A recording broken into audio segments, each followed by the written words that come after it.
다시 한번 인사하겠습니다. 지겹지 않도록 변화합시다.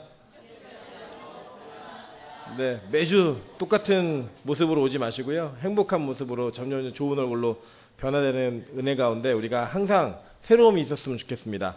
네, 오늘은 요한복음 2장 23절부터 3장 13절까지의 말씀을 가지고 거듭난 사람인가 라는 제목으로 하나님 말씀을 증거하겠습니다. 사실 우리 성경이 이 신구약 자체가요, 원래 권별로 쓰여진 책입니다. 그래서 장절을 나눠놓은 거는 나중에 후대 사람들이 인쇄술이라든지 어떤 읽기, 찾기를 위해서 쉽게 하려고 구분해 놓은 것이지, 실제 원문에는 이 장절이 없습니다. 특별히 이제 신약 성경은 인쇄업자가 물론 신학자이긴 했지만 말 타고 집하고 이렇게 인쇄해서 왔다 갔다 하면서 말등 위에서 이렇게 갈라가지고요, 잘 이렇게 맞지 않게 갈라놓은 부분도 상당히 많습니다. 그러다 보니까 저희가 장절에 매여 있다 보면은 별로 중요하지 않다라고 생각하고 휙휙 넘어가는 부분들이 있습니다. 특별히 오늘 여러분 읽으신 23절부터 25절까지, 2장 23절부터 25절까지는 그렇게 주의 깊게 보지 않고 지나가도 될 만큼 짧은 내용들로 이루어져 있고, 뭐 그렇게 큰 내용도 없는 것 같지만, 실제로 이 부분을 이해해야지만 이 3장에 있는 니고데모와 예수님과의 대화, 그리고 앞으로 4장에 나올 사마리아 여인과 예수님과의 대화를 정확히 이해할 수 있는 그런 설명들이 담겨져 있기 때문에 오늘은 이 부분들을 좀 집중하면서 그 뒤에 일들을 풀어가 보도록 하겠습니다. 먼저 23절에 보면 6월절에 예수께서 예루살렘에 계셨다라고 이야기합니다. 저희 여러분 이전에 개관할 때 기억하시죠? 마태, 마가, 누가는 주로 예수님께서 갈릴리 지역에서 사역하신 내용들을 기록하고 있고, 요한은 예수님이 예루살렘에서 사역하신 내용들을 기록하고 있습니다. 그래서 예수님이 3년 반 정도를 공생애를 사셨다라고 얘기할 때 그 3년 반의 기준이 바로 이 요한복음에 나오는 6월절에 나오는 횟수를 기준으로 얘기합니다. 그래서 이 6월절이라고 배경이 나오고 예루살렘에 계시니 그럼 대부분이 다 요한복음에 있는 진술일 경우가 상당히 많이 있습니다. 그런데 많은 사람이 그의 행하시는 표적을 보고 그의 이름을 믿었다라고 얘기하고 있어요. 그죠? 이 표적이 뭐라 그랬죠? 세메이온이라고 해서 화살표, 손가락을 가리키는 것이라고 얘기했습니다. 그래서 예수님의 사역을 보고 그들이 그의 이름을 믿었다라고 얘기하는 거예요. 예수의 이름이 뭐죠? 무슨 뜻이죠? 예수, 여호와께서 구원하신다라는 뜻이에요. 그 이름의 내용들을 믿었다라는 거예요. 야, 이거 표적을 하는 거 보니까 이 뒤에 니고데모가 뭐라고 얘기하냐면, 하늘에서부터 온 사람이 아니고서는 이러한 표적을 할 수 없고 하나님이 함께 계시지 않으면 이런 거 할 수 없습니다. 내가 그걸 알았습니다. 라고 얘기했어요. 그런데 재미있는 게 뭐냐면, 예수는 그의 몸을 그들에게 의탁하지 않으셨으니 이는 친히 모든 사람을 아심이요라고 얘기하고 있어요. 그죠? 예. 그러니까 의탁하지 않았다라는 거예요. 믿었는데 의탁하지 않았다. 그러니까 여기서 뭔가 불협화음이 있는 것 같아요. 그죠? 그런데다가 심지어는 이제 그 뒤에 내용을 보면, 또 사람에 대하여 누구도 증언을 받으실 필요가 없었으니 이는 그가 친히 사람 속에 있는 것을 아셨습니다. 라고 얘기하는 거예요. 하나님이 다 아셨다라는 거예요. 그 내용들을, 그 사람들 마음속에 있는 것들을 다 아셨다라는 거예요. 그 아시기 때문에 의탁하지 않았고, 그리고 그 의탁하지 않은 것이 그들의 믿음과 어떤 연관성이 깨어졌는가, 이것들을 살펴보면 이 뒤에 니고데모와 예수님과의 대화를 잘 이해할 수 있다고 하는 것입니다. 먼저 이런 겁니다. 여기서 미더스나라고 하는 헬라어가 에피스튜엔이라는 단어인데, 이게 부정과거 시제예요. 쉽게 말하면 이런 거예요. 일시적인 믿음이었다라는 거예요. 네. 그들의 믿음 자체가, 예수 이름을 믿은 그 믿음이 아주 일시적이고 순간적인 믿음이었고, 예수님께서는 몸을 의탁하지 않으신 이유가 그 모든 사람을 아셨다라는 겁니다. 그들의 믿음이 진짜가 아니라고 하는 것을 이미 알고 계셨기 때문에 그들에게 의뢰하지 않았다라는 거예요. 여러분, 예를 들어 우리 그런 거 있잖아요. 우리 자매들이 특별히 이런 거에 예민한데, 남자가 자기에게 진심으로 대하는가 진심으로 대하지 않는가 알 수 있죠? 그죠? 물론 이제 속는 자매들도 있어요, 보면은. 근데 대부분 보면 그게 진심인지 아닌지를, 그게 여자에게는 이상한 감각이 있는 것 같아요. 육감이라고 그러죠. 그리고 오감을 넘어선 육감이라는 게 있죠. 그래서 뭔가 이상하다, 이게 뭔가 수작이 있는 것 같다라고 이렇게 딱 느껴지면 그게 거의 맞아요. 그죠? 그래서 이제 탁 서도 잡아내는 게 있어요. 남자들은 오감도 정확하지 않습니다. 남자들은 오감도 정확하지 않게, 남자들에게는 좀 안 맞는 예화일 수 있는데, 그렇게 뭔가를 정확히 알면, 그 사람의 마음에 진심이 아니라는 거 알면 우리가 내 마음도 그에게 다 주지 않습니다. 그죠? 그게 진심이라고 느껴져야지만 그 진심을 기반으로 해서 내가 가지고 있는 것들을 다 의탁하고 맡길 수 있다는 거예요. 그런데 예수님이 맡기지 않았다라고 하는 것은 심지어는 여자의 육감은 틀릴 수 있거든요. 그래서 육감이 사람 잡기도 하거든요, 사실은. 그런데 예수님은 친히 모든 사람을 다 아셨고 그 아심을 전제로 그들에게 몸을 의탁하지 않았다라는 거예요. 그러면 지금 이들의 믿음이 성경에는 믿었다라고 얘기하고 있지만 진짜 믿음이 아닐 수 있다라는 거예요. 여러분 잘 보세요. 그 11절에도 보면 2장 11절에 보면 예수께서 이 첫 표적, 그러니까 갈릴리에서의 가나 혼인잔치 표적을 하신 이후에 제자들이 그를 믿었다라고 얘기하고 있어요. 그죠? 그런데 또 우리 성경을 보니까 22절에 보면 죽은 자 가운데서 살아나신 이후에 부활 이후에야 이 제자들이 이 말씀하신 것을 기억하고 성경과 예수께서 하신 말씀을 믿었더라라고 얘기하고 있어요. 그러니까 지금 이 믿음의 단계가 무언가 차원이 다르다라는 것을 성경은 반복적으로 얘기하고 있다는 거예요. 여러분 이게 굉장히 중요한 사건입니다. 왜냐하면 우리가 때때로는 내 믿음에 대한 확신과 내 믿음이 진짜라고 하는 것을 내 스스로에게 속아가지고 내 믿음 자체를 너무 과신하고 과대평가할 수 있다는 거예요. 왜냐하면 성경들의 인물도 그랬으니까. 그래서 오늘 이 모든 사람 가운데 친히 그의 이름을 믿었지만 그 믿음이 온전하지 않았던 이 많은 사람들의 대표로 오늘 3장 1절에 니고데모가 등장하는 겁니다. 그래서 의도적으로 요한은 뭐라고 설명하고 있냐면 그런데 바리새인 중에 니고데모라고 하는 사람이 있으니 라고 얘기해요. 그죠? 근데 2장 24절에 보면은 친히 모든 사람을 아심이요. 그러니까 모든 사람의 대표로 이 니고데모라고 하는 바리새인이 등장한다라는 거예요. 그래서 이 바리새인이 도대체 어떤 사람이냐, 그리고 왜 바리새인이라고 설명하고 있느냐, 제가 간략한 도표를 좀 그려놨습니다. 이게 보시면 이 바리새인과 사두개인이 그 당시에 예수님 시대에 전체 유대 사회를 그래도 메인으로 주름 잡고 있던 두 조직이었습니다. 두 지파였는데 이 바리새파와 사두개파는 일단 율법으로 보면 바리새파는 모세 오경과 구전으로 내려오는 613가지의 율법을 인정했습니다. 그래서 그거 모든 거를 다 하나님의 율법으로 동일하게 무게중심을 뒀어요. 근데 사두개파는 오로지 오경만을 율법으로 이해했습니다. 오경만을. 그 차이가 있었고요. 또 예정과 자유의지에 대해서는 이 바리새파는 하나님의 예정에 따라 모든 일이 다 완성된다라고 믿었어요. 그래서 하나님이 구원하셨잖아, 구원하시고, 악하게 써요. 성경과 좀 비슷하죠? 내용을 보시면. 그렇게 인정을 했어요. 근데 사두개인들은 예정 같은 거 없다는 거예요. 인간의 선택과 행동이 중요하고, 그 선한 선택에 의해서 나머지 일들이 다 결정된다라고 가르쳤어요. 또 사후세계에 대해서도 바리새파는 영혼은 없어지지 않고, 영원한 세계가 있다라고 믿었습니다. 천국을 믿었고, 지옥을 믿었어요. 우리와 동일한 개념은 아니지만, 그걸 믿었다라는 거예요. 반면에 사두개파는 그런 거 없다 그랬어요. 영혼은 죽으면 사라지고 이 땅이 전부다. 다만 우리가 하나님을 예배해야 되는 이유는 하나님께서 이 땅을 창조하신 창조주이기 때문에 예배해야 한다라는 개념을 가졌습니다. 그래서 뭐 부활 같은 거 이런 거 안 믿어요. 그리고 여러분 아시지만 나중에 바울이 잡혀가지고 막 예루살렘 성에서 잡아가려고 서로 막 붙들고 찍고 막 이렇게 하려고 그럴 때 딱 한마디예요. 내가 지금 이 부활 때문에 이런 고통을 당하고 있다. 그랬더니 사두개인들이 뭔 소리야, 헛소리 하지 마. 부활 같은 거 없어. 그랬더니 바리새인들이 무슨 소리야, 부활이 왜 없어. 그리고 지들끼리 막 싸워요. 그때 이게 쏙 빠져나와요. 그리고 이 두 분파의 차이점을 바울이 정확히 이용해가지고 그 위기를 딱 탈출합니다. 위기 탈출하는데 그런 내용들을 보면은 부활이 있다 없다 이 입장이 정확히 구분됐어요. 마찬가지입니다. 천사도 바리새파는 있다 그랬어요. 천사가 있다. 근데 사두개인들은 천사 없다예요.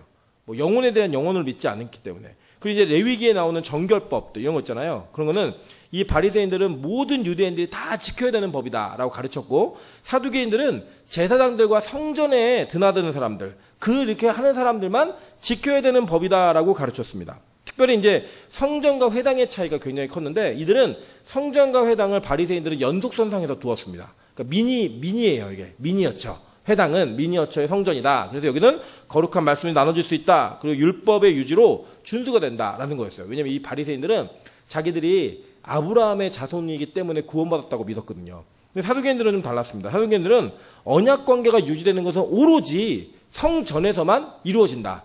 성전 밖에 있는 건 다 인정 안 했어요. 다 인정 안 했습니다. 그렇기 때문에 이 사두개인들과 바리새인들은 같은 사람들 같지만 굉장히 다른 차원의 신학의 내용들을 가지고 있었어요. 또 정치적인 것도 이 바리새인들은 헤브라이즘이라 그래서 하나님과의 관계를 위해서 하나님의 명령을 위해서 모든 걸 다 순종할 수 있다. 모든 걸 다 희생할 수 있다. 이런 입장이었고 이 사두개인들은 그런 거 없다. 예배를 드리기 위해서는 제의적인 제사만 드려질 수 있다라면 무엇과도 타협을 할 수 있다. 라고 하는 그런 타협적인 생각을 가지고 있었던 사람들이에요. 그래서 실제로 이 사람들은 로마 정부에 굉장히 긴밀한 연관성을 지니고 있고 로마 정부로 인해서 많은 유익들을 누리고 있었던 사람들이었다는 겁니다. 특별히 이제 메시아에 대해서 바리새인들은 계속 기다렸어요. 근데 이 사두개인들은 전혀 기다리지 않았습니다. 여러분 이게 쭉 읽어보시면 재밌는 게 바울의 복음이 이 바리새파의 복음과 굉장히 일맥상통한 내용들이 쭉 있죠. 그러니까 하나님께서 이 바리새인들이 지켜왔던 말씀들을 그들이 지키는 방식과 요구하는 방식은 잘못된 거였지만 말씀에 대한 의미들을 이해하고 보존하면서 연결짓는 일에 있어서는 굉장히 큰 역할을 했다는 거예요. 반면에 이 사두개인들은 정부와 현실의 힘에 의존해가지고 그것들을 굉장히 중요하게 여겼고 영적인 것을 중요하게 여기지 않았습니다. 그래서 그들은 자기들이 실권과 권력은 가지고 있었지만 유대인들에게 존경받지 못했어요. 그래서 성경에 예수님이 다니시는 곳마다 사두개인들과 바리새인들이 따라다니고 있는 거는 이 두 지파가 이렇게 입장이 다르니까 너무나 첨예한 거예요. 자기들의 신학적 입장이. 근데 예수를 따르는 무리가 너무 많아진 거예요. 그러니까 예수를 따르는 무리가 많아지니까 도대체 이 예수는 누구의 가르침으로 가르치고 있는가 이걸 항상 모니터링한 거예요. 다니면서. 그래서 누구 편인지를 항상 검색하는. 그런데 예수님 누구 편이셨어요? 아무 편도 아니셨어요. 그러니까 이제 미치는 거예요. 얘 도대체 뭐지? 이거 계속 고민이 있는 거예요. 그런 와중에 지금 바리새파의 지도자였던 니고데모가 등장합니다. 니고데모가 어떤 사람이냐면 여러분 그냥 한 줄로 읽고 끝내시지만 이 니고데모라고 하는 이름의 뜻이 백성들을 정복한 자예요. 백성들을 정복한 자. 그런데 이게 헬라식 이름이에요. 그러니까 이 헬라식 이름을 가졌다는 것은 굉장히 중요한 의미가 있습니다. 예를 들면 이런 겁니다. 쉽게 얘기하면 이 중에 앉아 계신 분들 중에 영어권의 문화와 전혀 접함이 없는 분들은 영어 이름 가질 필요가 있을까 없을까요? 없어요. 뭐 해외여행도 한번 안 가보고 그냥 노원내 중계동에서 계속 나는 끝까지 살다가 죽겠다. 이런 분들은 굳이 케이트니 이런 영어 이름 안 가져도 돼요. 그죠? 예, 전혀 의미가 없어요. 사라니 이런 이름 안 가져도 됩니다. 근데 자주 나가시는 분들은 뭐 하셔야 돼요? 예를 들어 내가 미국하고 미국에 거래처가 있다. 내지는 미국에서 사업을 하는데 제가 왔다 갔다 하면서 그 일들을 해야 된다. 그럼 영어 이름 만들어야 돼요? 안 만들어야 돼요? 만들어야죠. 왜냐면 그 미국 사람도 우리나라 발음 되게 힘들어 하잖아요. 저도 제 이름 얘기하면 이래요. 철이라고.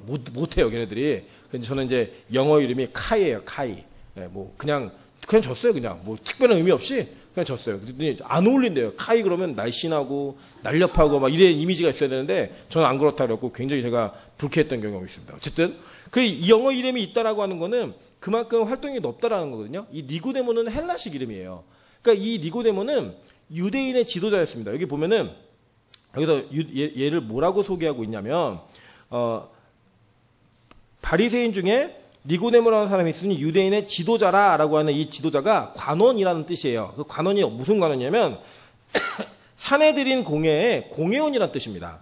그러니까 이 사내들의 공회원이 뭔지 제가 설명을 좀 드렸거든요. 구성원이 총 71명이에요. 그러니까 의장이 있고요. 70명의 지도자가 있어요. 그래서 이 구성이 왜 이렇게 되냐면 창세기 11장에 노아의 후손이 70명이에요. 그 나오는 그 70명의 본을 따라가지고 그 숫자의 의미를 찾아서 장로를 70명을 세웠습니다. 세워가지고 이제 뭘 하냐면 이들이 정치, 경제, 문화적인 모든 것들을 자치적으로 이스라엘 안에서 해결했어요. 왜냐하면 로마 정부가 볼 때 유대인들은 종교를 안 건드리면 특별하게 반란을 일으키지 않겠구나 판단한 거예요. 그래서 사형권만 빼놓고 너네가 이 사내들의 공회를 세워서 자치적으로 너의 정치 문제 해결해. 다 해결해. 그건 너네가 하는 대로 우리가 다 인정을 해줄게. 라고 인정을 해줬어요. 그러니까 지금으로 얘기하면 우리식으로 제일 피부에 와닿게 이해하는 건 그냥 국회의원인 거예요. 국회의원.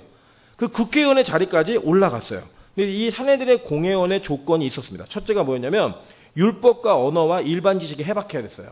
네, 그리고 두 번째는 한 가정에 흠이 없는 가장이어야 했습니다.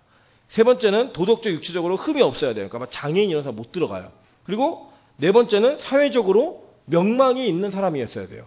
그러니까 이 네 가지 조건을 갖추고 되게 좋은 사람이어야 되는데 이 니고데모가 실제는 역사서에도 기록이 돼 있어요. 니고데모의 가문이 엄청 부자였거든요. 이 니고데모의 엄청 부자인 사람이 돈을 많이 내갖고 성전을 보수하는 데 있어서 굉장히 혁혁한 공로를 세웠습니다. 그래서 이게 성경이 아니야. 성경에 오히려 그런 내용이 없는데 유대인의 일반 역사에 니고데모라는 이름이 기록이 되어 있어요. 그 정도의 명망이 있었던 굉장히 좋은 출신의 사람입니다. 근데 이 사람이 예수님을 찾아왔는데 의도적으로 성경이 뭐라고 표현하냐면, 요한은 참 대단한 것 같아요. 뭐라고 얘기하냐면, 그가 밤에 예수께 와서라고 얘기해요. 그러니까 이 요한이 1장에서 뭘 비교하죠?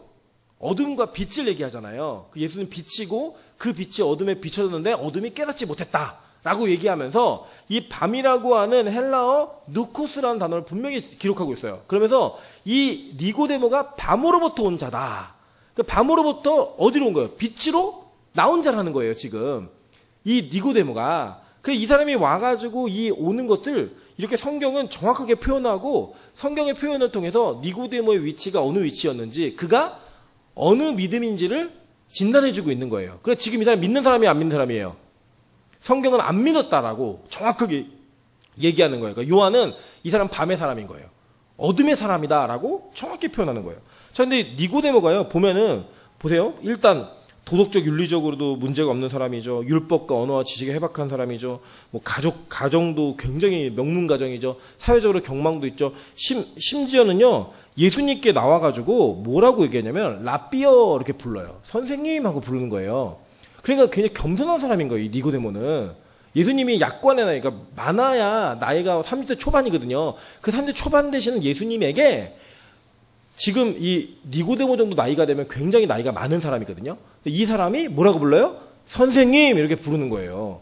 그러니까 뭐 하나 빠지는 게 없는 거죠. 그러니까 우리식으로 얘기하면 지금 도대체 누가 그리스도인일까라고 얘기할 때, 야, 니고데모가 그리스도인 아니면 누가 그리스도인이야? 이렇게 얘기할 수밖에 없는 그 정도의 모든 걸 다 갖춘 사람이에요. 근데 이 사람이 예수님께 나올 때 성경은, 요한은 뭐라고 표현하냐면 그가 밤의 사람이라고 표현하고 있는 거예요. 밤으로부터 나온 사람이다. 그러니까 그의 믿음이 다 가짜였다라고 얘기하는 겁니다. 그의 믿음이 다 뻥이었다라고 얘기하는 거예요. 자, 그래서 바울은 이렇게 얘기합니다. 고린도전서 13장 12절에 우리가 지금은 거울로 보는 것 같이 희미하나 그때는 얼굴과 얼굴을 대하여 볼 것이요 지금은 내가 부분적으로 하나 그때는 주께서 나를 아신 것 같이 내가 온전히 알리라 라고 얘기했어요. 자, 이게 무슨 표현이냐면 지금 거울은 우리를 정확히 보여주잖아요. 근데 이 고대사회의 거울은 청동에 막 갈아가지고 좀 잘 비춰지는 그 정도의 개념, 그러니까 우리를 정확히 볼 수 있는 게 아니라 다른 표면보다 좀 더 매끄러운 개념, 이 정도의 개념이었어요. 그러니까 자기의 얼굴이 희미하게 보이는 거죠. 자기 얼굴을 잘 못 봐요. 사실 여러분 제가 보면 화장은 누구를 위해서 하는 거예요? 예? 남을 위해서 하는 거예요. 제가 사실은 옷을 되게 엉망으로 입고 다니거든요. 그래갖고 저희 아내가 굉장히 싫어해요. 옷을 엉망으로 입고 다니는 거에 대해서. 저는 그래서 저를 이렇게 밖에서 만나시면 못 알아볼 정도의 옷차림을 하고 다닙니다. 그냥 옷의 80%가 추리링이에요. 그렇게 하시면 돼요. 그냥 그나마 사역하느냐고 옷이 좀 생긴 거고, 특별히 또 더위를 좀 많이 타고 겨울 양복은 아예 없어요. 겨울에도 저는 여름 거 입고 다녀요. 그냥 너무 더워가지고 그냥 맨날 똑같아요. 교복입니다. 이거는 제가 몇 가지 입고 다니는 거는 그냥 저게 패턴으로 계속 반복되어 있구나 이해하시면 돼요. 넥타이도 마찬가지입니다. 그냥 있는 것만 차요. 수없이 선물을 받았어도 넥타이를 맬 줄 몰라가지고 그냥 이렇게 매놓은 거 누가 한번 매주면 계속 늘었다 줄였다 하면서 다니는 거예요. 이게 한 3년째 매놓은 거예요. 그냥 다녀요. 막 추리하게 다녀요. 근데 제가 요새 좀 바꾸려고 노력하는 게 그렇게 얘기하시더라고요. 옷은 너를 위해 입는 게 아니라 남을 위해 입는 거라고. 생각해보니까 그 말도 맞는 것 같아요. 왜냐면 저는 제가 무슨 옷을 입었는지 정말 몰라요. 저는 거울도 잘 안 보는 사람이에요. 진짜로. 머리도 제가 뭐 어떻게 하고 다니는지 잘 몰라서 맨날 저희 아내가 그런 거 신경 쓰고 이렇게 해주거든요. 그래서 제가 너무 감사하죠. 사실은. 그런 사람이에요. 근데 우리가 무언가를 정확하게 나를 알 수 있는 방법이 거울에 나를 비춰보는 건데 그 당시에 거울이 희미했단 말이에요. 그러니까 자기를 정확히 볼 수 있는 방법이 있었다 없었다? 없는 거예요. 그러니까 자기도 자신을 모른다라는 거예요. 바울이 지금 얘기하면서. 그래서 언제야 진짜 알 수 있느냐? 주님 다시 오시면 주님께서 나를 아신 것 같이 내가 나를 온전히 알게 된다라는 거예요. 자, 이게 무슨 얘기를 하는 거냐면 심판대 앞에 섰을 때야 진짜 내가 어떤 사람인지를 알 수 있다라고 얘기하는 겁니다. 이거 되게 무서운 말이죠. 그죠? 왜냐하면 우리가 믿음이 있다라고 얘기하고 내가 믿음이 있는 것처럼 살았는데 그게 희미하다라는 거예요. 알 수 없다라는 거예요. 진짜로 주님 앞에 서게 되면 주님이 나를 아시는 것처럼 내가 나를 정확히 알 수 있다고 말하고 있는 겁니다. 그러니까 여러분 이게 바울이 이 정도 얘기할 정도면 우리가 스스로를 잘한다라고 얘기하면 적어도 바울 정도의 수준은 돼야지만 얘기할 수 있는데 바울이 자기를 스스로 이렇게 얘기하고 있는 거예요. 바울이. 이게 얼마나 위험한 이야기예요. 우리가 막 구원의 확신을 가지고 함부로 나는 구원받은 자라고 얘기하는 게. 물론 그것은 하나님이 주시는 은혜와 선물 중에 하나입니다. 그런데 그 선물을 잘못 받으면, 남의 택배 집어오면 도둑이 돼요. 그죠? 하나님은 다른 사람한테 진짜 믿음을 주시고 그 사람으로 인해 자기 스스로 믿음 확인하게 하셨는데, 그걸 보면서 흉내도 못 내고 있는 내가 나도 저 선물 받았어 라고 말하면 도둑이에요, 도둑. 그런 일이 벌어졌다라는 거예요. 실제로 니고데모는 자기가 구원받지 못한 사람이라고 전혀 상상도 안 했을 거예요. 아마 니고데모가 구원 못 받았으면 누가 구원 받았겠느냐 물을 정도로 니고데모는 굉장히 훌륭한 사람이었다는 겁니다. 그런데 예수님이 직격탄을 쏴버립니다. 찾아온 그에게. 오히려 좋은 말 했어요. 와가지고, 라삐여, 당신 하나님께로부터 오신 선생님입니다. 하나님이 함께하지 않으면 당신에 관한 이 표적은 아무도 할 수 없습니다. 이 정도로 알아봤다. 대단한 거잖아요. 근데 예수님이 직격탄 날려요. 예수께서 대답하여 이르시되, 진실로 진실로 내게 이르노니 사람이 거듭나지 아니하면 하나님의 나라를 볼 수 없다. 이거 뭐예요? 너 거듭나지 않았어 라고 얘기하는 거예요. 그냥 니고데모에게. 와, 이건 되게 큰 충격이죠. 진짜 큰 충격이죠. 보세요.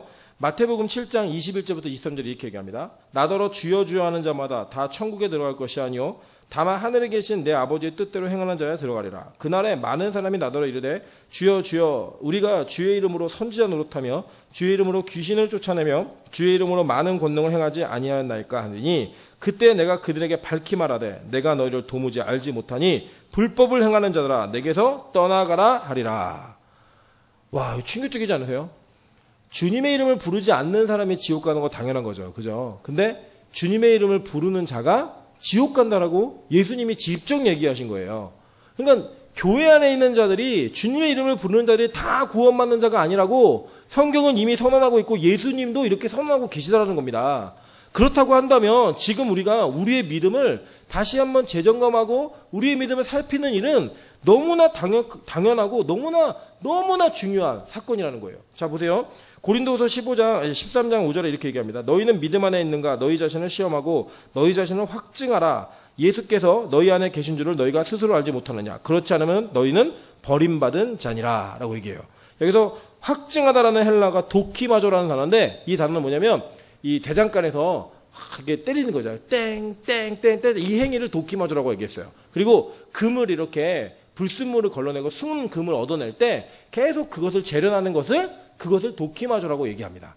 그렇게 계속 확인하라는 거예요. 계속. 근데 이게 충격적인 건요, 고린도 교회에게 쓴 편지라는 거예요. 고린도 교회에게.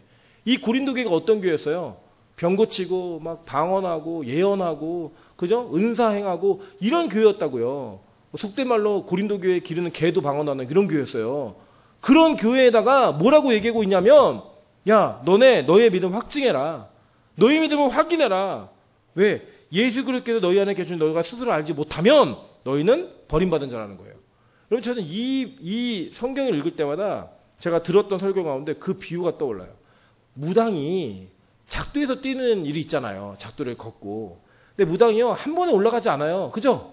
언제 올라가냐면 계속 막 때리고 치고 그리고 취해가지고 자기가 막 이렇게 이렇게 혼이 나갈 때처럼 그 엑스타시가 그런 쾌감을 느끼고 막 이상한 게 올 때까지, 그러니까 속된 말 우리식으로 얘기하면 악령이 충만해질 때까지 기다렸다가 준비가 됐다 그럼 올라가는 거예요. 맞죠? 무당도 함부로 뛰지 않습니다. 뭐 방바닥을 칼날로 해놓고 살지 않잖아요. 그거 막 해가지고 자기가 뭔가 내 안에 악신이 왔다라고 느껴야지만 그 위에 올라가요. 실제로. 그런데 여러분 보세요. 거룩한 영이신 성령님께서, 거룩하신 성자께서 우리 안에 계시다라는 확신이 없는데 그게 어떻게 그리스도인이에요? 악한 영의 부림을 받는 자도 그 부림 속에 자기 안에 그런 악한 영들의 지배가 있고 통치가 있을 때에야 그곳에서 자기가 할 일을 한다니까요. 그러니까 여러분, 기독교인이라고 말하면서, 그리스도인이라고 말하면서 내 안에 하나님께서 함께 하신다는 확신이 없고 그분이 내 안에 내주어 계시는 걸 못 느끼잖아요. 그럼 이거는 뭔가 대단한 큰 문제가 있다는 거예요. 오히려 그것이 없으면 너희는 버림받은 자라고 바울은 망설이지도 않고 그냥 얘기해버려요. 이게 없으면 너희는 버림받은 자다.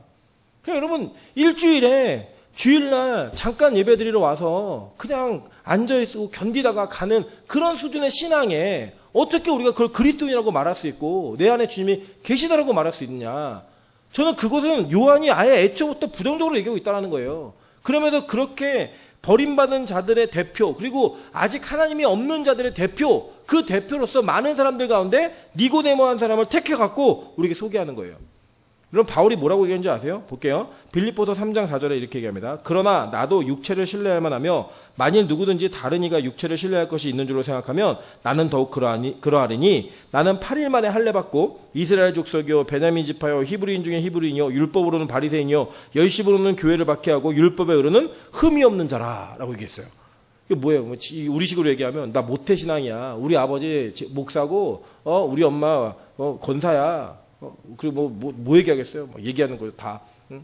나 5살 때 방언 받았고, 나 주일학교 전교 1등하고 나왔고, 막 그런 얘기 하는 거예요. 나 지금도 잘하고 있고, 내가 흠잡을 게 하나도 없는 사람이야.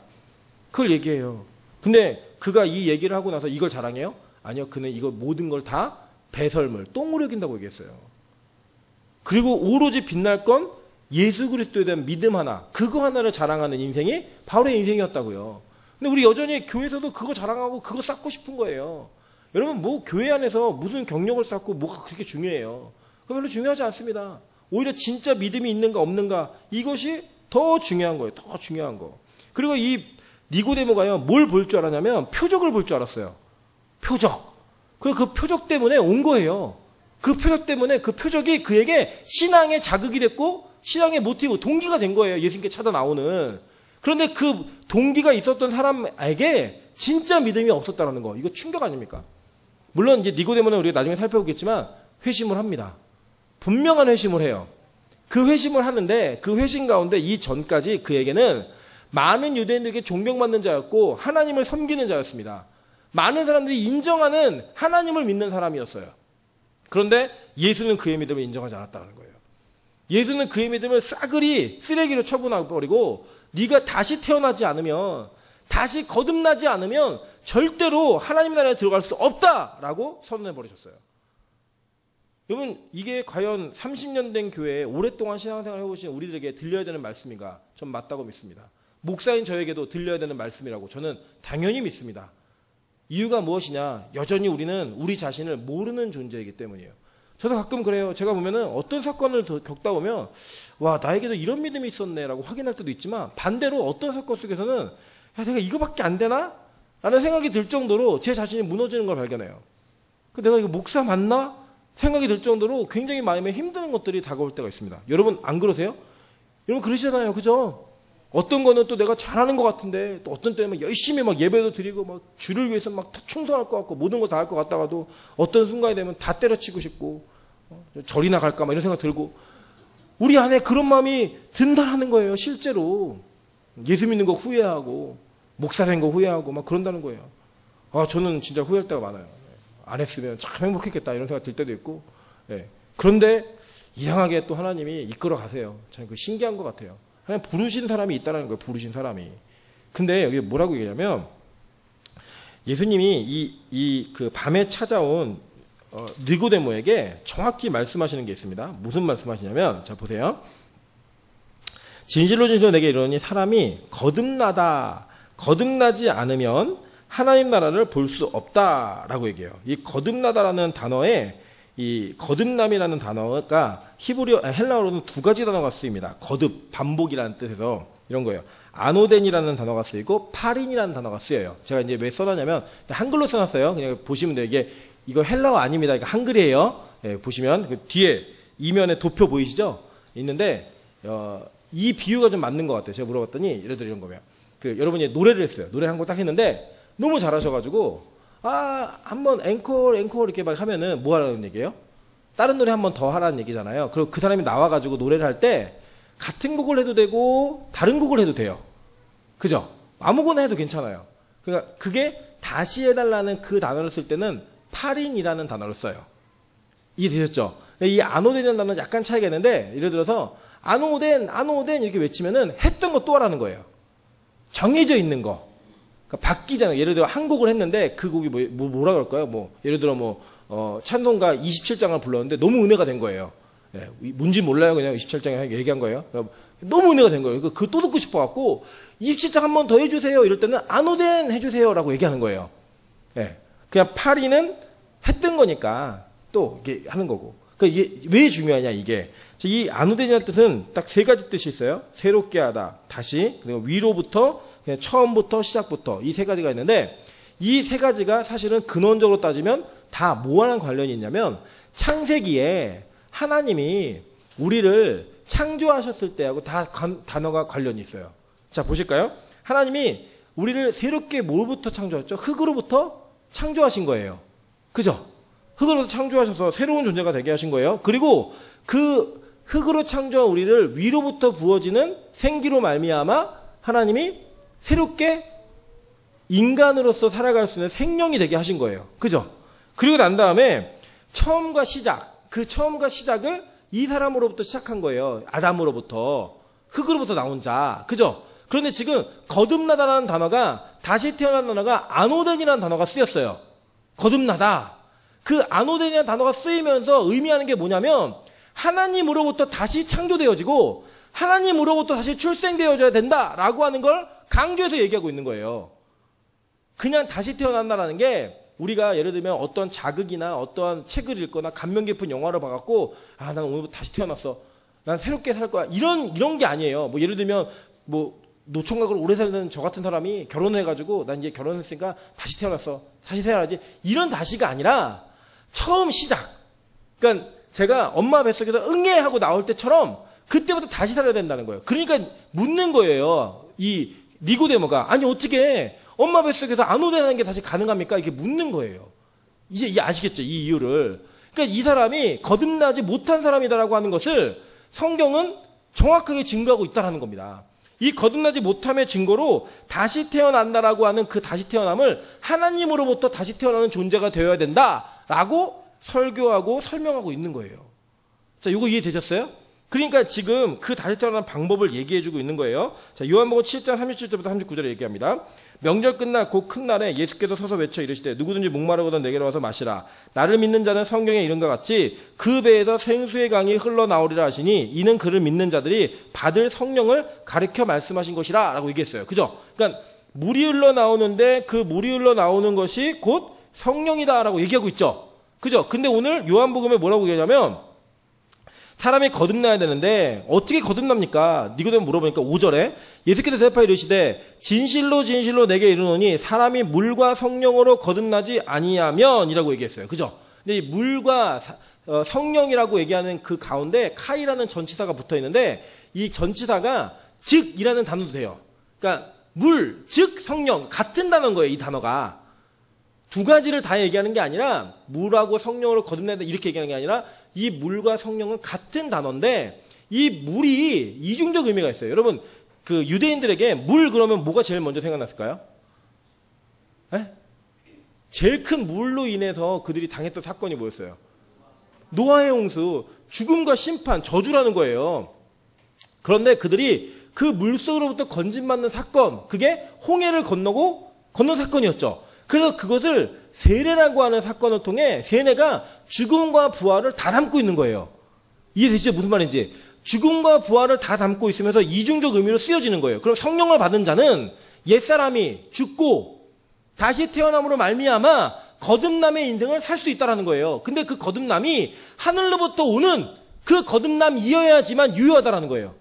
하늘로부터 오는 재창조, 새로운 창조여야지만 그 거듭남이 유효한 믿음이라고 오늘 요한복음을 통해 우리가 가르치고 있는 겁니다. 이게 되게 무서운 말이에요. 왜냐하면 우리가 새롭게 태어난다라고 하는 그 단어가 내 안에 이루어졌느냐 이루어지지 않느냐를 살펴보는 여러 가지 증거 가운데 진짜로 바뀐 내 옛사람이 완전 죽어버리고 새 사람으로 태어나야지만 그걸 거듭남으로 성경은 인정한다라는 거예요. 그래 진짜 우리가 거듭났는가? 내가 진짜 다시 태어난 존재인가? 라고 하는 질문에 우리가 맞닥뜨리면 그 어떤 누구도 네, 저는 거듭난 자입니다라고 자신있게 얘기할 만한 그러한 신앙의 모습이나 우리의 믿음의 수준이 되지 않는다라는 거예요.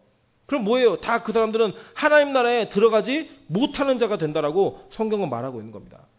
여러분, 우리 세례 다 받았습니다. 여기 대부분 뭐 세례 안 받으신 분은 아주 극소수이실 텐데 다 세례 받았어요. 근데 그 세례를 받은 우리의 모습 가운데 그 세례의 의미가 요식행위입니다. 요식행위. 진정한 세례의 의미는 우리의 옛사람이 죽고 다시 태어나는 영적인 의미, 나의 영적인 옛사람의 죽음과 다시 살아나고 태어나는 그 세 사람의 창조가 이루어진 것을 확인하는, 공적으로 증명하는 게, 그게 바로 세례이지, 그 전에 믿음은 우리 옛사람을 죽게 만든다는 거예요. 내 옛사람이 죽어버려야 된다는 거예요. 근데 우리 그러던가요? 아니잖아요. 우리가 하나님께서 기도하는 이유, 예배드리는 많은 이유 중에 하나가 뭐예요?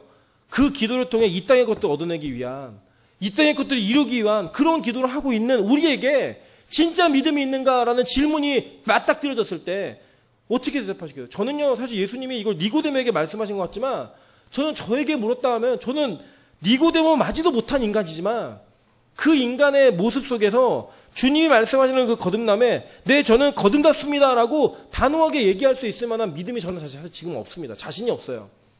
그 믿음은 하나님이 주시는 거지만, 그 믿음이 제 안에 있는지 잘 모르겠지만, 저는 지금은 어쨌든 물으시면 그렇게 대답할 자신은 없어요. 그게 우리 인간의 실존이라는 거예요. 근데 우리는 이것을 자꾸 자신있게 얘기하는 것이 진짜 믿음이다라고 가르치면서 말하고 있고 가르치고 있다라고 하는 겁니다.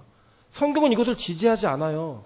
성경은 이 문제에 대해서 너무나 심각하고 진지하게 다가가고 있는데, 우리 이거 너무나 가볍게 여긴다라는 거예요. 여러분, 제가 묻겠습니다. 진짜 믿음이 있으십니까? 거듭남의 믿음에 손색이 되지 않을 만큼 그 신앙 속에서 여러분이 예수님께서 질문하셨을 때, 다 아시는, 친히 아시는 그분께서 질문하셨을 때 아멘이라고 대답할 만한 거듭남의 믿음이 있으시냐는 거예요. 어쩌면 우리는 그런 믿음이 아니라 23절에 나오는 잠깐 믿는 믿음, 일시적인 믿음, 그 믿음이 우리 안에 더 많지는 않으십니까?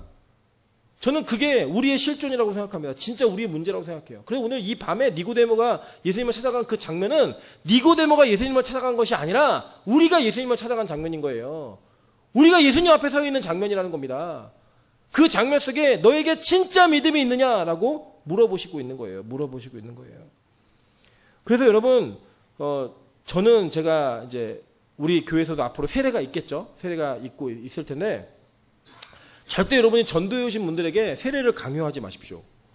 그리고 여러분의 자녀들에게도 세례를 강요하지 마세요. 여러분의 자녀들에게도 진짜 믿음의 세례가 있으려면 그 세례는요, 무엇보다 큰 감격입니다. 진짜 무엇보다 큰 감격. 일생에 단 한 번 있는 진짜 감격이에요. 여러분, 거꾸로 얘기해 보실까요? 우리 자매들이 공감을 많이 할 거예요. 여러분, 결혼식을 억지로 시켜놓고 나중에서야 그 남편을 사랑하게 된다 그러면 결혼식이 그렇게 억지로 이루어진 것에 대해서 되게 안타까움이 많으시겠죠. 내가 사랑하는 사람과 결혼식 한 게 아니라 집안에 정략 결혼해서 억지로 결혼했어요. 근데 살다 보니까 사랑하게 됐어요. 그럼 결혼식에 대한 추억이 좋아요, 안 좋아요? 안 좋죠. 다시 결혼하고 싶으실 거예요. 그죠? 다시 결혼식 하면 돼요, 안 돼요? 성경은 안 된다고 얘기해요. 2번 세례 못 받아요. 한 번 맞는 거예요, 딱. 근데 부모들이 어떤 욕심이냐면, 제가 고등부도 해보고 청년부도 해봤잖아요. 오랫동안 해보면 자기 체면 때문에 자기 자녀가 세례 안 받은 걸 되게 부끄럽게 생각을 해요. 그래서 나이만 차면은 그날 세례 받으라고, 넌 세례 받아도 된다라고 계속 강요하고 막 밀어붙여요. 그러니까 애들이 세례를 받아요. 어쩔 수 없이. 그냥 교회는 무조건 아멘 해야 되잖아요. 안 하면 안 되는 분위기가 되잖아요. 뭐 너 예를 들어 여기 세워놓고 성경이 하나님의 말씀이고 뭐 신구약에 여러분을 위해서 돌아가시면 믿으십니까? 그러면 누가 거기서 아니요 이렇게 얘기해요. 다 네 그러죠.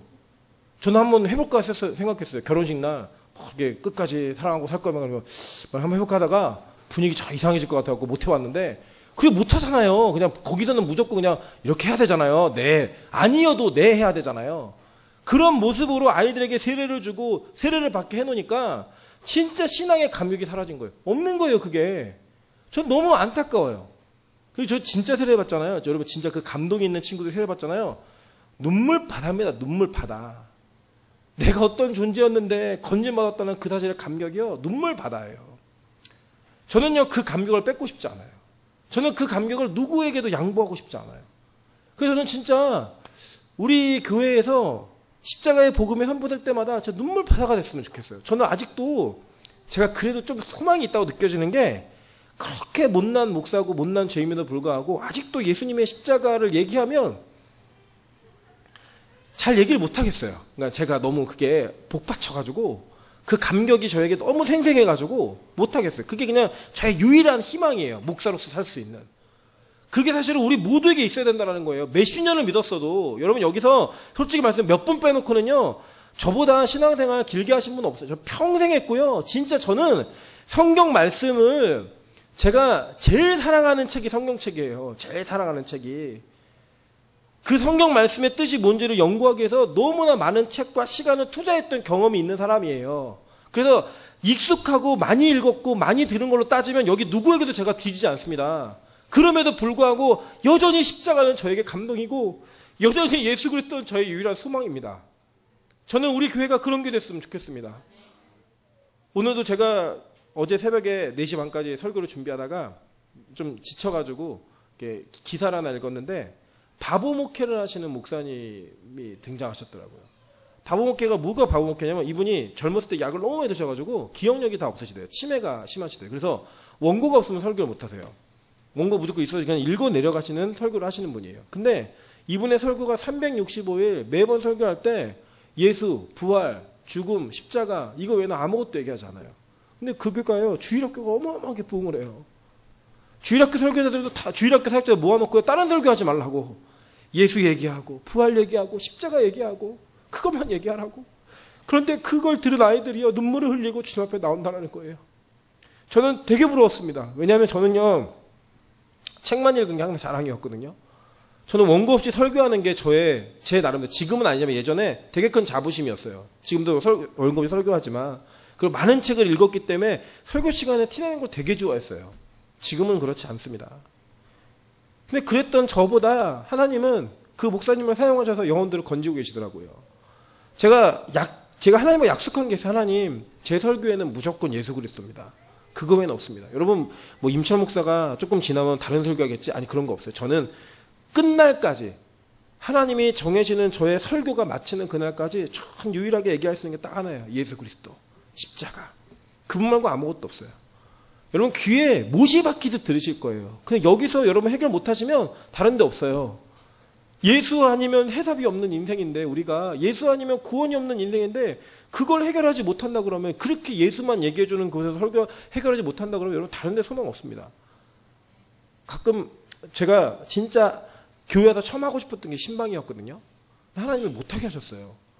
못하게 하셨어요. 기도하는데도 허락을 안 하세요. 지금도 저는 원래 노는 거 되게 좋아해요. 그리고 청년들하고 항상 놀았어요. 저희 아내도 여기 있지만 저희 아내가 시집와갖고 처음에 못 견뎠어요. 왜냐면 집에 저희는 밥을 지으면 기본이 10인분이에요. 기본이.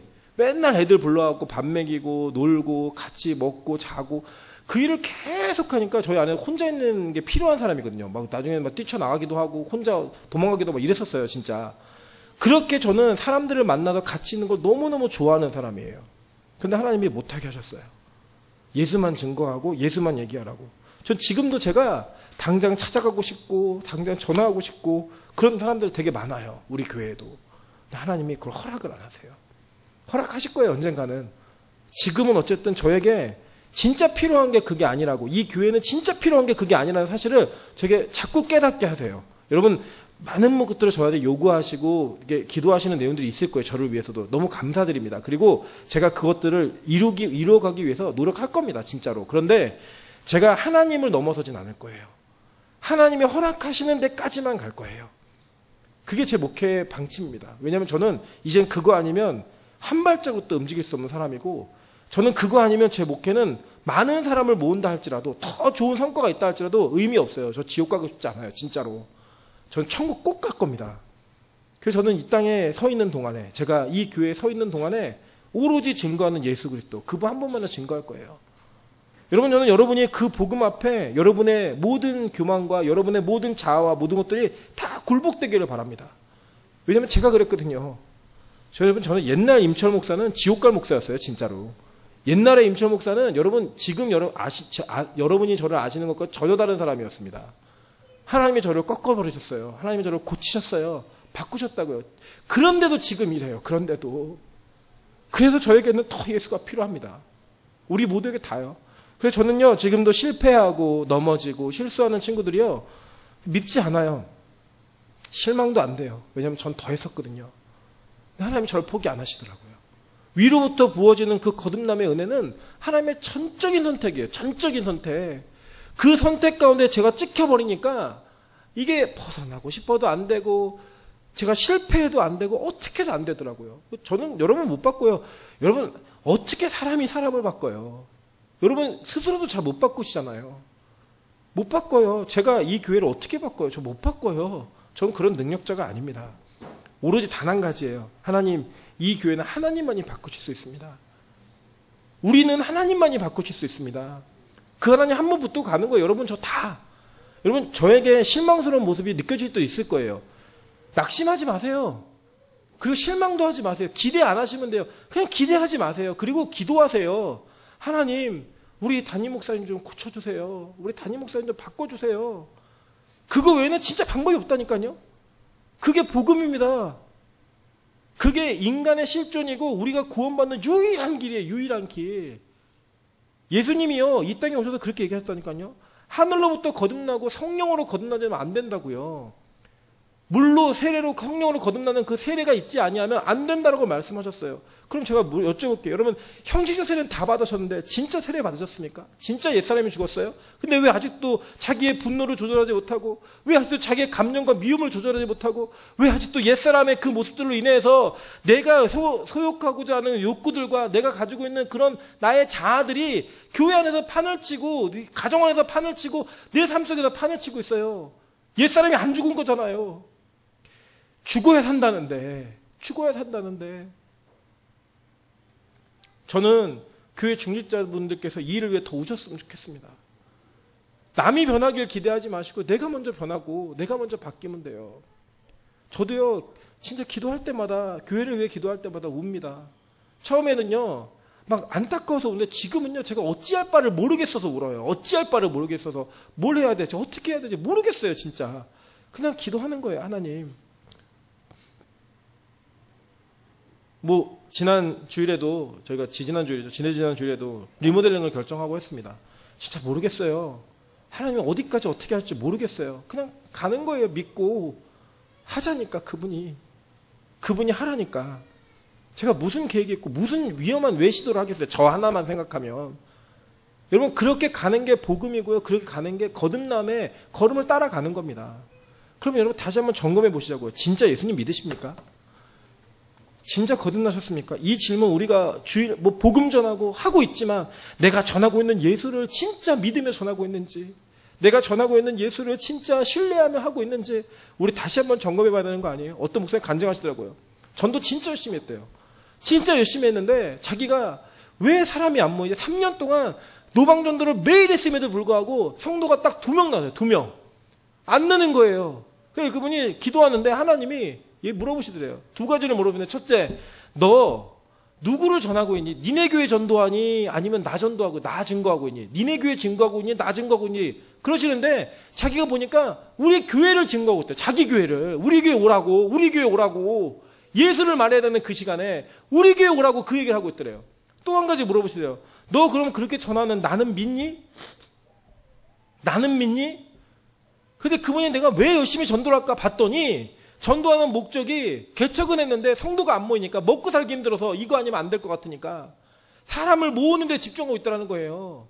예수님을 신뢰하고 하나님이 보내신 영혼을 만나는 게 아니라 자기 전도가 완전 바뀌었대요. 그때부터 교회에 일절하지 않고 예수만을 증거했대요. 예수만을. 2년 만에 70명이 모였다면, 2년 만에. 상가교회. 여러분, 지금 이게 대단한 거 아닌 것 같죠? 지금 개척교회는요, 그냥 문 열면 망하는 거예요. 그냥. 지금은. 그 시대에 2년 만에 70명이 모였는데 교회 이름 한 번도 얘기 안 했대요. 예수만 증거했대요. 그러니까 그런 역사가 벌어졌다는 거, 그런 역사가. 저는요, 우리 교회 열심히 전도하는 것도 정말 좋게 생각합니다. 그러나 우리가 그 안에 바꿔야 될 내용이 있다고 한다면 다시 한번 점검하셔야 되는 거예요. 복음이 아닌 교회가 증거되고 있고, 복음이 아닌 나의 장기가 뽐내지고 있고, 복음이 아닌 것들이 그 안에 많이 묻어있다고 한다면 여러분, 절대로 그 복음은 하나님의 역사가 아닙니다. 그렇게 온 사람도 구원받지 못해요. 예수만 증거하세요. 예수만. 그러기 위해서는 먼저 뭐가 필요하냐? 진짜 여러분이 거듭나셔야 된다고요.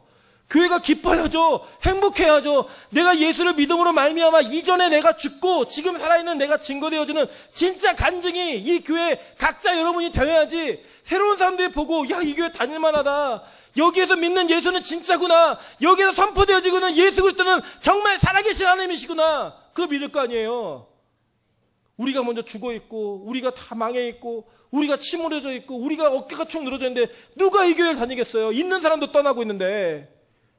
진짜 예수님을 만나야 됩니다. 다른 거 없어요. 진짜 예수님 만나셔야 돼요. 그 예수님을 만나로 말미암아 행복한 은혜가 있는, 기쁨이 있는 매일의 삶이 여러분께 있어야 된다고 하는 겁니다. 예수님 그래서 스스로 자기를 인자라고 부르셨어요. 인자라고. 근데 이 인자의 개념이 뭔지 아십니까? 인자는 여기 성경에 보면은 13절에 하늘에서 올라온 자, 내려온 자, 곧 인자 외에는 하늘에 올라간 자가 없느니라 라고 얘기를 해요. 근데 이 하늘에 올라간 자라는 이 헬라어를 직역을 하면 하늘에 계셨던 자예요. 그러니까 하늘로부터 오신 분이에요. 그분이 자기 자신이라고 예수는 증거하고 있는 거예요. 자기 스스로를. 내가 인자다. 근데 그 인자가 어떤 사람이냐? 잠언 3장 4절에 보겠습니다. 20번이에요. 하늘에 올라갔다 내려온 자 누구인지, 바람을 그 장중에 모은 자가 누구인지, 물을 옷에 싼 자가 누구인지, 땅의 모든 끝을 정한 자가 누구인지, 그의 이름이 무엇인지, 그의 아들의 이름이 무엇인지 너는 아느냐? 하늘에 올라갔다 내려온 자가 있다라고 구약에 이미 얘기하고 있어요. 그죠? 그래서 다니엘서 보겠습니다. 7장 13절부터 14절이에요.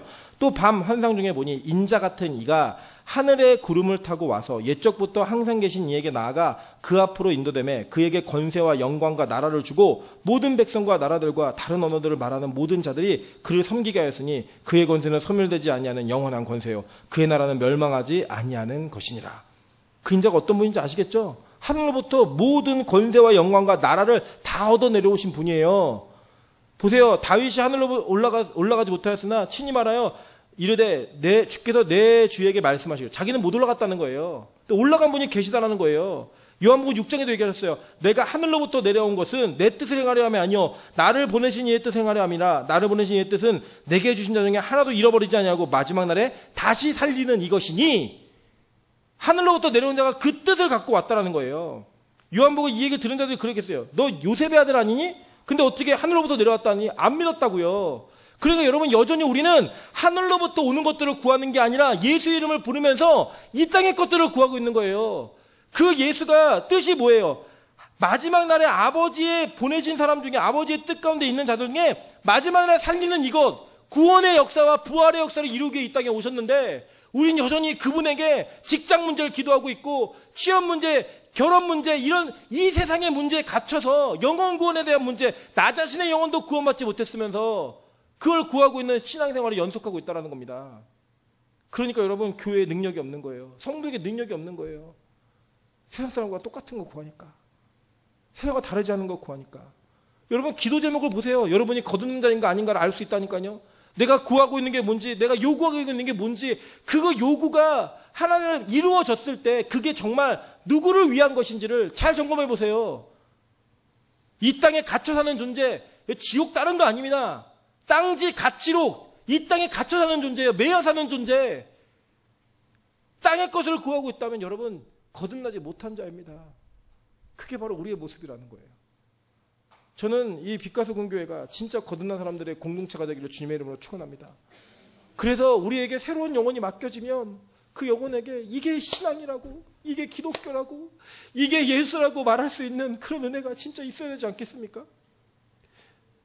이 세상 교회들이 다 세속적으로 갈 때, 아까 사도교인들 보셨잖아요.